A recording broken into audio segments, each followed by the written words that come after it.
그 가운데 기록한 것을 지키는 자는 복이 있나니 때가 가까움이니라. 아멘.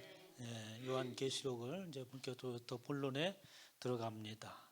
본문의 말씀 보면 여러분들이 참 이해하기 없는 말씀이 있어요. 뭐냐면 예수 그리스도의 계시다. 사실 이 계시라는 말도 여러분 잘 이해를 잘 못하죠. 요즘에 보면은 또 이렇게 한간에 이 계시를 받는 분들이 잘 계세요. 계시. 그래서 내가 계시 받았는데 해가면서 이런저런 얘기를 하는데, 하나님은 사람한테 그냥 개인적으로 특별해 가지고 계시 주는 거 없습니다. 사람들이 꼭 무당이 뭐 신의 음성을 들은 것처럼 계시를 받았다 하는 사람들이 종종 교회 다니는 사람 가운데 있는데, 그런 분들은 뭔가 성경을 잘못 이해하고 있는 거예요. 근본적인 계시라고 하는 것은 뭐냐면 하나님의 구원의 역사를 말씀하시는 것을 계시라고 하는 거예요. 그래서 그 계시는 창세기서부터 요한계시록까지 이미 하나님께서 다 계시해 놓으시는 거죠. 그래서 그것을 우리는 특별 계시라고 이렇게 얘기합니다. 특별 계시뿐만 아니라 하나님께서는 자연 우주 만물 속에도 하나님께서 계시해 놓으셨어요. 성경 말씀이 있기 전에도 이미 하나님의 말씀은 온 세상에 선포되어졌죠. 그래서 그것을 보고 하나님을 알 수 있도록 하나님께서 이렇게 예비를 해 놓으셨습니다. 그리고 그 계시의 말씀을 오늘날 우리는 어떻게 성경을 통해서 하나씩 깨우쳐 가는 거죠. 그래서 그 말씀을 우리는 깨닫는 것이지 하나님의 또 다른 어떤 계시를 받는 것이 아닙니다. 그럼 계시를 받았다고 하는 사람들의 이야기를 들어보면 어떤 얘기가 대부분이에요. 어떤 사람들의 앞날을 전친다든가 또 무슨 현상들이 일어날 것이라든가 뭐 이런 것들에 대해서 자기가 계시를 받았다라고 하면서 갖가지 환상을 본 이야기를 하고 이렇게 하는데, 그런 것들은 성경적이지가 않습니다. 성경은 이미 특별 계시로서 하나님의 계시는 완성되어져 갖고 그 계시를 어떻게 각 사람에게 역사를 통하여서 그 계시대로 모든 일들이 순조롭게 진행되어져 나가고 있는 거죠. 그래서 계시는 완성되고 그 계시는 지금도 계속해서 역사를 이루어 가시는 것이다 라고 이렇게 말할 수 있어요. 그래서 하나님이 그에게서 반드시 속히 되어질 일이다 라고 하면서 이 종말적인 얘기를 합니다. 반드시 속히 되어질 일이다 라고 하는 것은 뭐냐면, 여러분들 그럼 반드시 속히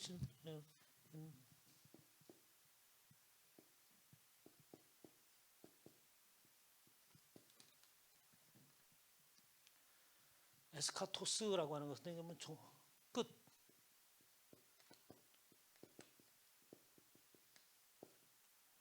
계시, 아포칼립시스 한번 해봅니다. 시작. 아포칼립시스. 여러분 아포칼립시스라고 하는 영화도 있어요. 보셨나요? 네? 아포칼립스라고 하는 난 왜 그 아포칼립스라고 하는 영화 제목을 했을까?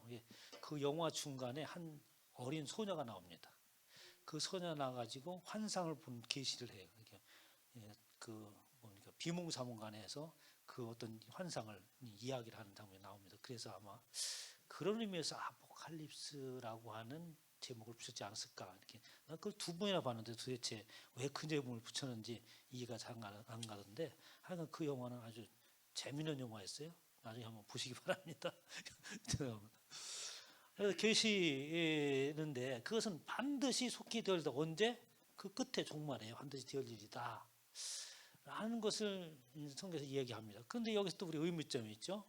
그 계시는 사실은 이미 예수 그리스도가 오심으로 인하여서 하나님의 계시가 완성되어졌는데, 그렇잖아요. 하나님의 구원의 계시는 예수 그리스도를 통하여서 이루어졌잖아요. 그런데 왜 또 반드시 속히 일어날 일들이라고 했을까라는 말을 들으면은, 그러면서 성경 이제 계시록을 쭉 읽잖아요.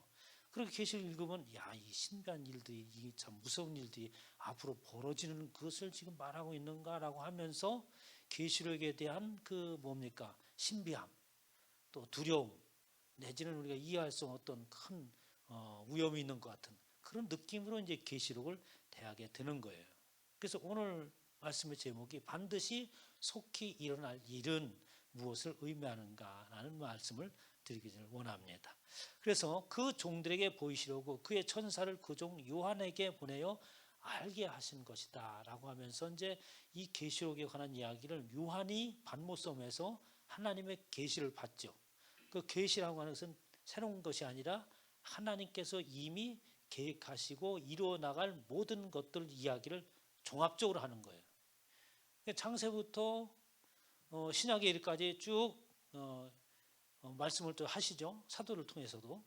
그러다가 마지막에 요한계시록에 가서 이제 요한을 통해서 이 하나님의 뜻을 이루어 나갈 이 종합적인 요약을 해서 결론을 이제 말씀하신 것이 바로 요한을 통하여서 하나님께서 보여주신 요한계시록이라고 하는 겁니다. 그 얘기를 이제 그의 종 요한에게 보내어 알게 한 것이다라고 이렇게 말합니다.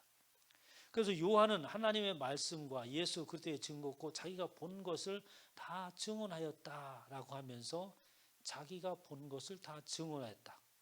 그러면서 마지막에 이런 말이죠. 3절 같이 하면 있습니다. 시작. 이 예언의 말씀을 읽는 자와 듣는 자와 그 가운데 기록한 것을 지키는 자는 복이 있나니 때가 가까움이라 라고 이렇게 말씀하세요. 그러면서 이 1, 2, 3절은 또 요한계시록의 서론이고 요한계시록 말하고 싶은 이야기예요. 그러니까 요한계시록은 하나님께서 요한계시록을 쓰게 한 목적은 어디에 있느냐라는 것이 3절에 있는 말씀이에요. 그건 뭐냐면 이 말씀을 읽는 자와 듣는 자, 그 가운데 기록하는 것을 지키는 자, 이 자들은 누구를 말합니까? 저와 여러분들을 말하잖아요. 하나님의 말씀을 듣고 읽고 그리고 그 말씀을 지키는다라고 하는 것은 바로 하나님께서 원하시는 삶을 살아간다라는 의미가 되는 거예요. 그래서 예수 그리스도는 어떠한 삶을 사냐라고 묻는다면 모든 사람들이 그리스도인이 동일하게 대답할 말이 있습니다. 그건 뭐냐면 예수 그리스도의 삶을 살아내는 것이다 라고 말할 수 있어요. 모든 사람, 모든 그리스도인들은 예수 그리스도께서 사신 그 삶을 사는 거예요. 그러면 예수 그리스도께서 사신 그 삶은 뭡니까? 바로 나를 구원하셨던 것처럼 하나님의 사랑을 이루어내신 삶이죠. 그 하나님의 사랑을 이루어낼 때에 어떠한 모습으로 자기 생명을 다 버리시기까지 모든 것을 다 동원하여서 그 하나님의 사랑을 이루려고 하는 삶을 사는 것이 바로 예수 그리스도잖아요. 그래서 저는 말씀을 지킨다라고 하는 것은 그분이 살아간 그 삶을 나도 살아간다는 말이 되는 거지 어떤 계명을 통해서 이건 지키고 이건 지키면 이런 의미가 아닌 거예요. 예수 그리스도께서 그 하나님의 사랑을 이루어 나가는 삶을 사는 거예요. 그 삶을 자기의 목숨을 버리기까지 모든 것을 다 동원하여서 이루어내신 삶 이겁니다. 그러니까 그리스도인의 삶이라고 하는 것은 어떤 결연한 결의에 찬 그런 삶인 거예요. 그러니까 진짜 예수 그리스도를 만난 그분들의 삶을 보면 어떡합니까? 세상의 그 모든 것을 다 버리죠. 그리고 오직 그 일만을 위해서 살아갑니다. 저에게 주어진 모든 것들도 오직 그것만을 위하여서 사용되어지는 거죠. 이것이 바로 그리스도의 삶이에요. 그러므로 인하여서 그렇게 함으로 그런 삶을 삶으로 인하여서 뭐가?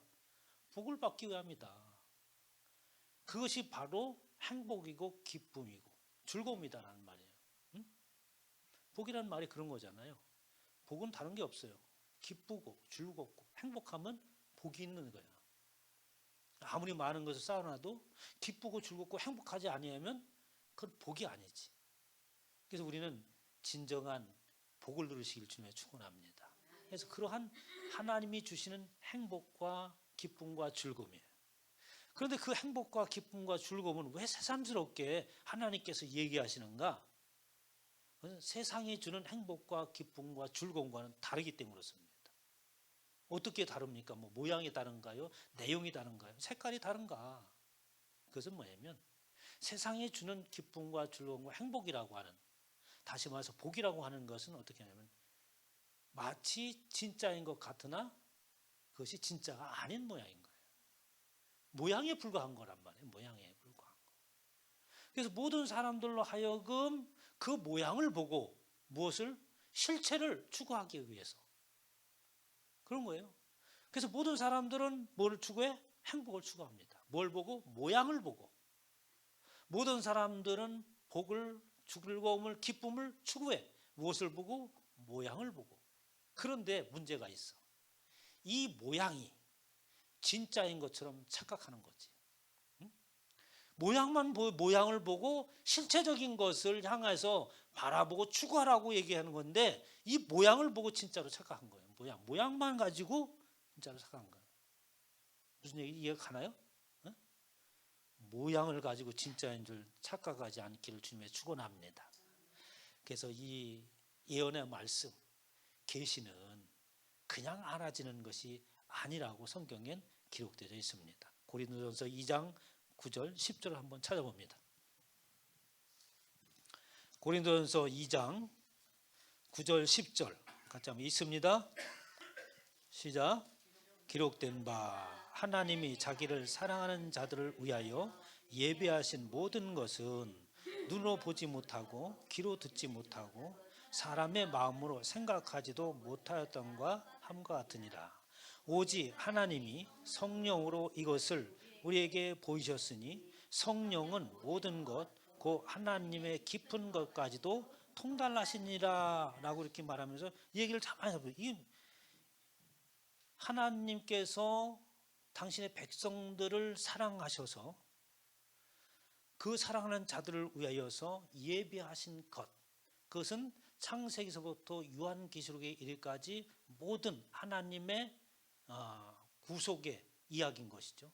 그런데 이것은 눈으로 보지 못하고 귀로 듣지 못하고 사람의 마음으로 생각하지도 못하였다 한 것 같아요. 그러니까 사람이 눈으로 보지 못하고 귀로 듣지 못하고 또 어떻게 마음으로 생각하지 못하는 것이라는 거예요. 누가 어떤 사람들이 그걸 봐서 그냥 알 수 있고 생각해서 알아낼 수 있고 몸으로 경험함으로 인해서 그것을 알 수 있다고 한다면 뭐 그게 뭐 대수겠어요? 그 무슨 큰 비밀이겠습니까? 그것을 뭐 계시록까지 얘기할 필요가 없는 거잖아요. 왜? 내가 노력해서 보면 되니까. 그리고 귀를 열고 들으면 되니까. 가서 지식을 습득하는 거죠. 듣는다고 하는 것은. 그렇잖아요. 마음으로 생각하는 거예요. 묵상하고 지식을 많이 가지고 책을 많이 섭렵하고 그 안에 있는 지식을 가지고 생각해내고 이렇게 하는 것이 아니다라고 하는 겁니다. 그래서 어떻게 교회에 와야 된다는 거죠. 만약에 그렇지 않다면 어떻게 세상에서도 하나님의 뜻을 알고 그리고 이게 진짜구나. 우리가 지금 모형을 보고 진짜를 바라보라고 하는 것이구나 라고 사람들이 깨닫고 그 구원의 길을 갈 수 있을 터인데 이 하나님의 계시요 하나님의 예언의 말씀은 그렇게 해서 알아들을 수가 없다라는 말이에요. 그러면 어떻게 해서 알아들을 수 있느냐? 그것은 10절에 말하고 있는 거예요. 다시 한번 10절 한번 읽어볼까요? 고린도전서 2장 10절 시작. 오직 하나님이 성령으로 이것을 우리에게 보이셨으니 성령은 모든 것 곧 하나님의 깊은 것까지도 그것은 만약 오직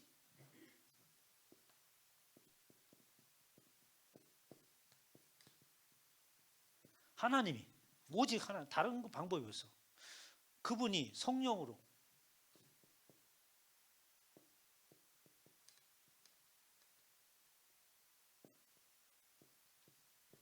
성령 데우스 하나님이 푸뉴마 성령으로 푸뉴마토스 성령에 의해서 다른 방법이 없다는 거예요. 그 성령은 뭐 하나님의 영이시죠. 하나님의 역사를 이루어 나가는 분을 성령이라고 하는 거예요. 그래서 하나님 그분이 가르쳐 주는 것 외에는 방법이 없다라고 하는 거예요. 그래서 요한계시록과 모든 것들은 어떻게 그렇게 하나님의 영이 우리로 하여금 알게 해주는 것 외에는 다른 방법이 없다. 지금 요한계시록 강의를 하면서 이 가운데 하나님의 영이 운행하시는 줄 믿습니다. 저와 여러분 가운데 나한테도 운행하시고 여러분 가운데 운행하셔서 하나님의 말씀의 지식을 듣는 거예요. 전에는 이 지식의 말씀이 들려지지 않아. 세상에 있을 때는 아무리 무슨 얘기를 하는 거지 도대체 저 사람들이 뭘 저걸 진짜 믿고 있는 거야 막 이런 식으로 어떻게 하나님의 말씀에 대한 어떻게 이해를 못하는 거예요. 납득할 수가 없는 거지. 그런데 지금 이곳에 앉아 있다고 하는 것은 이미 성령 하나님께서 내 안에 운행하시고 계시는 거예요. 그래서 그 말씀을 듣게 하고 관심을 갖게 하고 마음의 문을 열게 하시는 겁니다. 그럼 이렇게 하나님의 말씀, 예언의 말씀은 그렇게 해서 들려지는 것이다 라고 하는 거예요. 그러면 이미 예수 그리스도께서 이를 이루셨는데 뭘 또 나중에 속히 되어질 일이라고 하는 것은 무슨 말씀인가, 어떤 의미의 말씀인가 라고 하는 것을 잘 알 때에 이단들이나 기타 이상한 성경 위에 관한 이야기, 신비한 얘기를 하더라도 그것에 귀를 기울이지 않습니다. 시편에서 얘기했던 12지파 유다 지파에서 이긴 자가 누구냐라고 하면서 막 자신을 드러내고 내가 이긴 자다 막 이렇게 하는 얘기 하잖아요. 그건 바른 성경의 지식을 전체적으로 이해를 하지 못하기 때문에 그 구절만 가지고 이게 누구냐, 바로 마지막에 이긴 자가 누구냐, 나다 막 이렇게 나오는 거죠. 오늘 구약의 다니엘서 2장을 한번 보겠습니다. 다니엘서 2장 28절로 29절에 있습니다.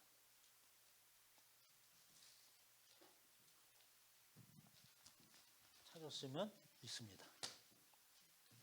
시작. 아직도 못 찾았어요? 천천히 찾으시기 바랍니다.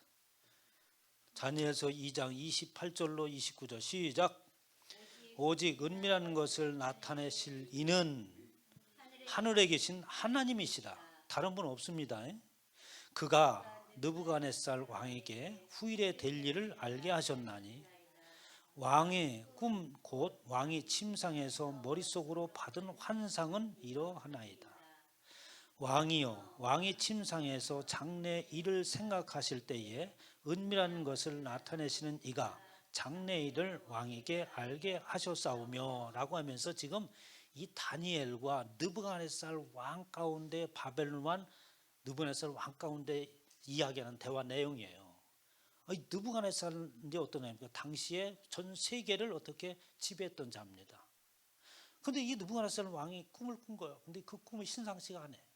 어떤 큰 신상이 하나 나타나는데 머리는 금이고 또 얼굴은 은이고 가슴은 철이고 은과 은이고 동이고 막 이런 모습으로 신상이 나타나는 거예요.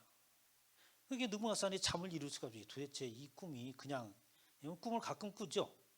꿈을 가끔 꾸는데 그냥 이렇게 가볍게 지나가는 꿈도 있지만 생생한 꿈이라는 게 있잖아요. 생생한 꿈이라는 게.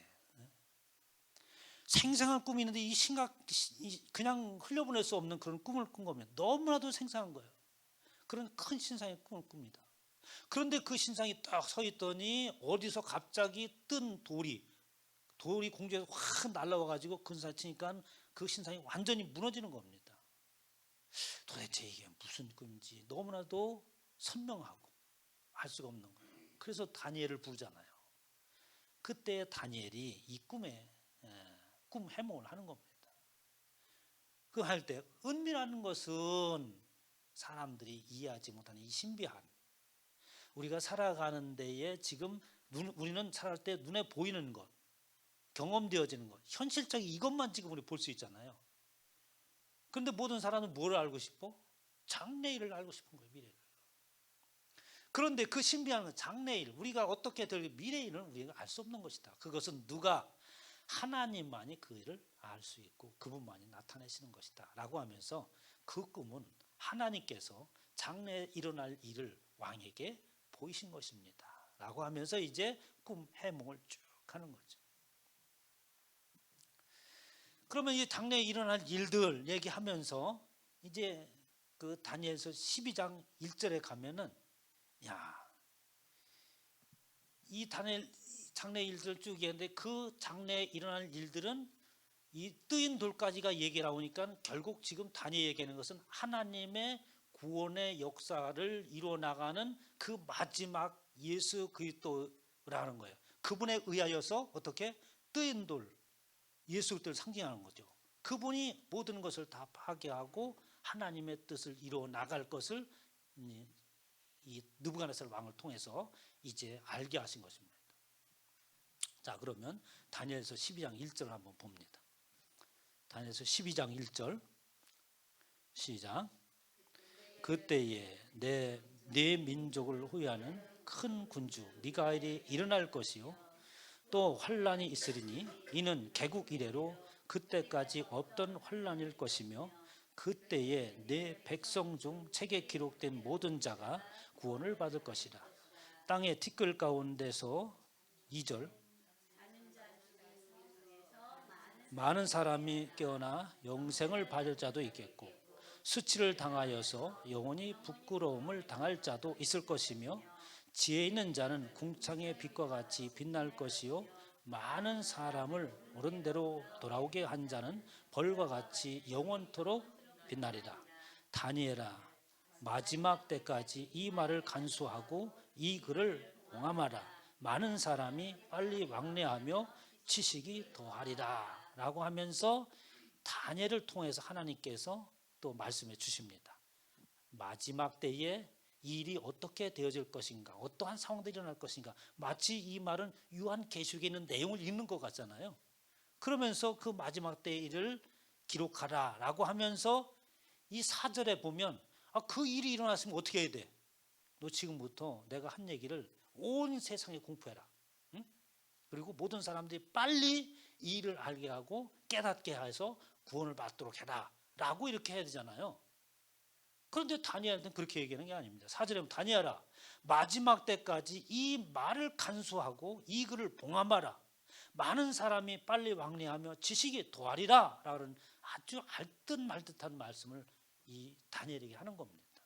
마지막 때까지 봉함하라. 그리고 그때가 되면 많은 사람들이 빨리 왕래하며 지식이 되어하리라. 오늘 살아가는 저와 여러분들의 모습입니다. 얼마나 바쁘고 분주한지. 예? 교회 왜 안 나오냐면 이구동으로 다 하는 얘기를 해요. 시간이 없대, 바빠서. 그래서 교회는 못 나오지. 교회 나오고 싶은 마음이 있는데 시간이 없다는 거 도대체가 얼마나 바쁜지. 그리고 내가 다 압니다. 뻔하다는 거지. 왜? 지식이 많아서. 그러니까 세상의 지식으로 가득 찼으니까 이 하나님에 관한 지식은 도대체 들어갈 구석이 없는 거예요. 지식이 많다 보니까 그 지식으로 인해서 자기를 만듭니다. 지식은 자기를 만드는 거예요, 여러분. 나를 뭘로 만드냐고 물어보면 뭘로 만든다고? 나를 뭘로 만든다고? 지식으로 만든다고. 나의 인격은 뭘로 만들어? 무식한 자는 인격도 별로야. 지식이 있어야 돼. 지식으로 나 자신을 만들어가고 세워가는 게 세상이잖아요. 그렇게 모든 사람들은 분주해. 그리고 모든 사람들은 나름대로 자기를 만들어가. 그리고 자기를 어떻게 내세우고 자랑하고 굳건히 아성을 쌓고 살아가는 게 세상이에요, 이게. 그리고 그 속에서 어떻게 틈이 없습니다. 맞박을 찔러도 어떻게 피 한 방울 안 나와. 얼마나 들어가지가 않는 거예요. 그러니까 이 구원받을 사람들은 특별한 사람이야. 교회에 앉아있는 이분들은 이 대단히 특별한 사람들이 아니야. 하나님께서 특별히 구별한 줄 믿으시기 바랍니다. 하나님의 구별하심이 없이는 이곳에 앉아있을 수가 없는 거예요. 그렇게 마지막 때에 이것을 봉함하라라고 하셨습니다. 그래서 이제 어느 때까지 옵니까? 요한 앞에까지 일이 오죠. 자, 보면은 요한계시록 5장 1절서부터 5절 한번 있습니다.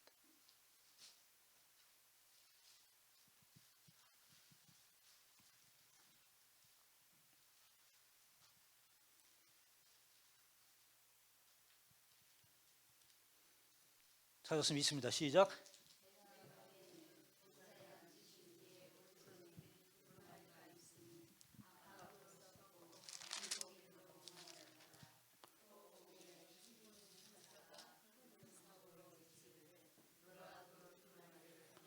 그인을 떼기에 합당하냐? 하늘 위에나 땅 위에나 땅 아래에 능히 그 두루마리를 펴거나 보거나 할 자가 없더라. 그 두루마리를 펴거나 보거나 하기에 합당한 자가 보이지 아니하기로 내가 크게 울었더니. 자 보세요. 지금 이 다니엘서에 기록되어 있는 이 봉인된 것이 지금 누구 앞에 있는 거예요? 지금 요한 앞에 있는 거예요. 요한 앞에 하나님께서 보여주시는데 내가 봄에 보좌에 앉으신 이의 오른손에 두루마리가 있으니 안팎으로 썩고 7인으로 봉인하였다. 열 수 없게, 봉인이 뭔지 알죠? 도장을 꽉 찍어가지고 절대로 못 열게. 예수님께서 무덤에 들어갔을 때 로마 병정을 통해서 어떻게 봉인을 하게 하죠. 그래서 절대로 누가 열지 못하도록 한 겁니다. 그래서 봉인한 두루마기를 주시는 거예요. 그런데 힘 있는 천사가 큰 음성으로 외치기를 누가 그 두루마기를 펴며 그 인을 떼기에 합당하냐라고 하면서 이 인을 하나님께서 봉하신 이 일, 하나님께서 마지막 때에 이뤄 나가실 그 인을 떼기에 합당하다냐라고 묻습니다. 그 요한이 볼 때는 아무도 없는 거예요. 그 인을 봉할 인을 뗄 수 있는 사람이. 그래서 3절에 하늘 위에나 땅 위에나 땅 아래 능히 그 두루마기를 펴거나 보거나 할 자가 없더라. 그 두루마기를 펴거나 보거나 하기에 합당한 자가 보이지 아니하고로 내가 크게 울었더라. 그러니까 하나님께서 봉한 그 인친 그 두루마기는 하나님 앞에 합당한 자야지만 되는 거예요. 아무도 그 일을 뛸 수 있는, 사람으로서 뛸 수 있는 자가 아무도 없는 겁니다. 그런데 그 밑에 5절에 해답을 주시죠. 5절 한번 있습니다. 시작. 장로 중 한 사람이 내게 말하되 울지 말라. 유다 지파의 사자 다윗의 뿌리가 이겼으니 그 두루마리와 그 7인을 떼시리라 하더라라고 하면서 지금 이긴 자를 누구를 지금 지정하고 있는 거예요? 그분이 누구냐면 예수 그리스도라. 이게 예수 그리스도만이 하나님께서 계획하신 이 일을 성취하는 그 마지막 열쇠요. 그분만이 완성할 수 있는 것이다. 그래서 요한에게 지금도 예수 그리스도를 만났지, 예수 그리스도께서 탄생한 그 예수 그리스도가 그때부터 이미 하나님의 일이 시작되어져 있는 것이다. 하나님의 나라가 도래하고 하나님의 구원의 역사가 이미 시작되어졌다. 그러니까 이제 그분이 지금 인을 떼게 하면 그분이 이미 인을 뗐다는 말도 되는 거죠. 그래서 그 뿌리가 이겼으니 이긴 자가 누구예요 그러면? 에? 이긴 자는 예수 그리스도죠. 그리고 그 예수 그리스도의 삶을 살아가는 저와 여러분이라면 우리 또한 모두가 다 어떻게? 이긴 자가 되는 거지. 어느 한 사람만 이긴 자가 아니에요. 내가 이긴 자고 내가 인을 떼는 자고 내가 계시를 받는 자다. 하나님께서 나에게 특별하게 말씀을 열어주셨다. 그거 없어요. 그러면 교주가 되는 거지 그 사람이. 이렇게 하나님께서 그 인을 떼시기에 합당한 그분을 보내십니다. 예수 그리스도였다. 그분이 바로. 그러므로 이제 어떻게 신약 시대가 열어지고 구원의 역사가 이루어지기 시작을 하는 겁니다. 그것을 말해서 뭐냐면 지금 already 그러나 not yet 아직까지는 완성되지 않는 것이다. 저와 여러분의 삶은 뭐냐면 하나님의 나라가 이미 임하였고 그 하나님의 나라가 임한 가운데 있지만 그러나 그것이 완성은 아니야. 그 완성될 때는 어떡합니까? 그 때가 따로 있는 거죠. 그래서 그날을 향해서 우리는 가고 이미 우리 가운데 임한 하나님의 구원의 역사를 이루어 나간 그 상황 가운데 우리는 살아가고 있다라는 말을 하고 있는 겁니다. 자, 그러면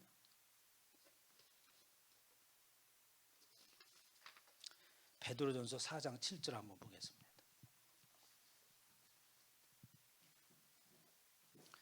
베드로전서 4장 7절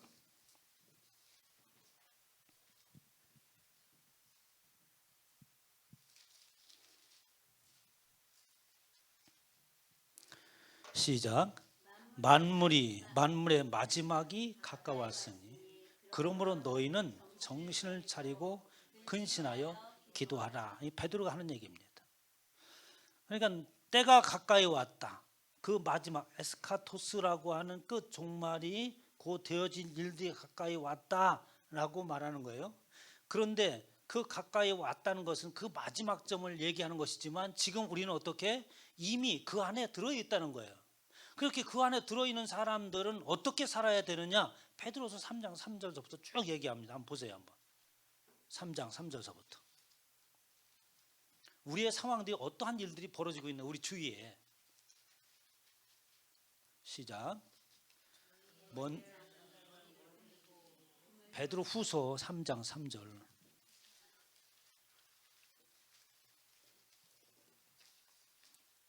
시작. 이것을 알지니 말세에 조롱하는 자들이 와서 자기의 정욕을 따라 행하며 조롱하며 이르되 주께서 강림하신다는 약속이 어디 있느냐? 조상들이 잔 후부터 만물이 처음 창조될 때와 같이 그냥 있다 하니 이는 하늘이 옛적부터 있는 것과 땅이 물에서 나와 물로 성립된 것도 하나님의 말씀으로 된 것을 그들이 일부러 잊으려 함이로다. 이로 말미암아 그때 세상은 물이 넘침으로 멸망하였으되 이제 하늘과 땅은 그 동일한 말씀으로 불살하기 위하여 보호하신 바 되어 경건하지 아니한 사람들의 심판과 멸망의 날까지 보존하여 둔 것이라.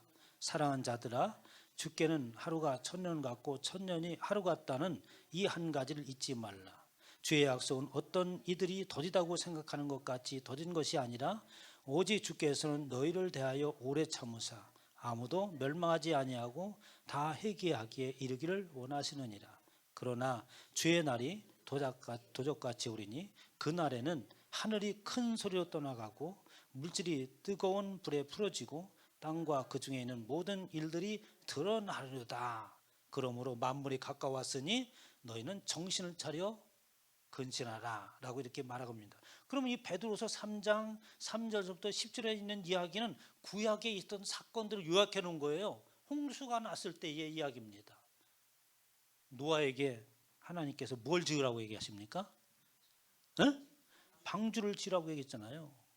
어디다 지으라고 했어요? 홍해 바다에다 지으라고 했나요? 산 꼭대기에다 배를 만들라고 한 거예요. 왜냐하면 비가 올 것이라고. 근데 당시에는 비가 뭔지 몰랐어. 그때까지 비가 안 내렸기 때문에 비가 뭔지 몰랐어요. 배를 지라고 바다는 있었는데 산 꼭대기에다 배를 지라고 하는 거예요. 도대체 상식적으로 이해가 되지 않지 않습니까? 그 배를 짓는데 120년 동안 배를 졌어요. 만들었어. 120년 동안 배를 졌더니 도대체 비가 안 오는 거예요. 비가. 그래서 그 얘기입니다. 창조될 때와 같이 그냥 있다. 옛적부터 있는 것과 땅이 물에서 나와 물로 성립된 것도 하나님의 말씀된 것을 그들이 일부러 잊으려 하면서다 옛날에 있던 것 그대로 있고 지금도 여전히 지금 100년이 흘러가고 있는데 지금 노아바로 지금 산꼭대기에다가 지금 배를 짓고 있다. 사람들이 조롱하고 그 얘기는 지금 성도들이 예수 그리스도를 믿고 반드시 하나님의 나라가 임하고 영원한 하나님의 나라 가운데 우리는 삽니다. 그리고 모든 사람들은 하나님 앞에 서게 되고 심판을 받게 됩니다. 사람들은 뭐라고 그래요? 조롱하잖아. 언제 그런 일이 일어나는데? 하나님이 계시다면 세상이 이렇게 했어? 저봐 하나님 모르는 사람 더 잘 살잖아. 더 잘 되잖아. 사람들이 이러는 거예요. 조롱인 거죠. 그렇게 하나님께서 어떻게 방주를 지라고 했지만 120년이 지나도록 비가 안 왔어요. 마태복음 24장 38절부터 홍수전에 노아가 방주에 들어가던 날까지 사람들이 먹고 마시고 장가들고 시집가고 있으면서 홍수가 나서 그들을 다 멸하기까지 깨닫지 못하였으니 인자의 임함도 이와 같으니라 라고 말합니다. 120년 동안 비가 왔지만 인자의 임함, 하나님의 마지막 그때에도 반드시 이와 같이 이루어진다. 하나님 볼 때는 어떻게 하루가 천년 가고 천년이 하루가 시간의 관계가 없는 거. 하나님은 어떻게 하나님께서 구원의 역사를 이루시는 그 일만이 목적인 것이고 그것은 반드시 하나님께서 이루신다는 거지 시간의 어느 때 우리가 생각하고 있는 몇 날 뒤에 몇 년 뒤에 이런 개념이 아니라는 거예요. 그러니까 마지막 때 이루어질 일이라는 것은 하나님이 이루신다고 하는 그 일은 반드시 이룬다라는 그 말씀이에요. 그 말씀이 없다면 우리는 어떻게? 예수 그리스도를 믿을 수가 없는 거죠. 반드시 하나님께서 하신 이 말씀을 그대로 이루어지고 언젠가는 하나님의 때에 그 일이 이루어질 거라고 하는 것을 믿지 못한다면 저와 있는 믿음은 어떻게? 헛것이 되는 거예요.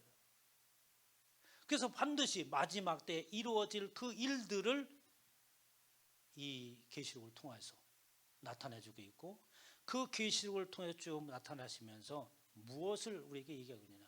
이게 성경 말씀은 왜 우리에게 읽게 하고 그리고 또 계시록을 통해서 다시 한번 정리를 하느냐. 성경은 우리를 통해서 질문을 하십니다. 너는 성경에 있는 말씀을 기억하고 그리고 이 말씀과 하나님의 뜻에 의한 삶을 지금 살아가고 있느냐라는 질문을 하고 있는 거예요. 그렇게 하나님의 말씀을 믿고 살아가고 있다고 하는 것은 뭡니까? 하나님의 계획하신 그 일들을 믿는다는 거잖아요. 하나님께서 선언하신 그 일은 언젠가는 반드시 이루실 것이지 우리는 시간 개념을 가지고 있지만 그 하나님은 그런 개념이 아니시다 라고 하는 것을 알고 우리는 어떻게 신앙생활을 살아가고 있느냐라는 질문을 우리에게 하고 있는 거예요. 설교는 그 얘기를 듣는 겁니다. 지금 성경의 말씀대로 우리가 살아가고 있느냐. 하나님께서 말씀하신 그 마지막 때까지 하나님의 시간이 되어지면 언젠가는 이루어지면 반드시 이루어질 그 일을 이 가슴에 새기고 확신을 가지고 살아가고 있느냐라는 질문을 우리에게 던지고 있는 겁니다. 그러니까 이 에스카소서 마지막 때 어떻게 그 끝에 이루어지리라고 하는 것은 하나님께서 강조하시는 말씀인 거죠. 반드시 이루어진다는 말을 말씀하고 있는 겁니다. 그 마지막 때에 어떤 일이 생기고 무슨 일, 이것이 중요한 것이 아니라 우리에게 주시는 말씀은 반드시 그 끝은 있다. 시작이 있으면 끝이 있는 거잖아요. 반드시 그 끝은 있는 것이다. 그 끝은 있는 이 말씀을 깨닫는 것은 오늘날 저와 여러분 가운데 운행하시고 역사하신 하나님의 영에 의하여서 깨닫고 듣고 그리고 우리 마음에 새기는 것이다. 그러므로 해서 우리는 어떻게 구별된 자로서 우리의 모습이 저와 여러분 가운데 있어야 되는 것이죠. 오늘 하나님께서 우리에게 말씀하십니다. 때가 이르면 반드시 그 때가 되면 일어날 일들은 반드시 하나님께서 이루고 마신다고 하시는 하나님의 또 다른 언약임을 깨닫고 그 믿음 안에서 승리하시기를 주님의 이름으로 축원합니다.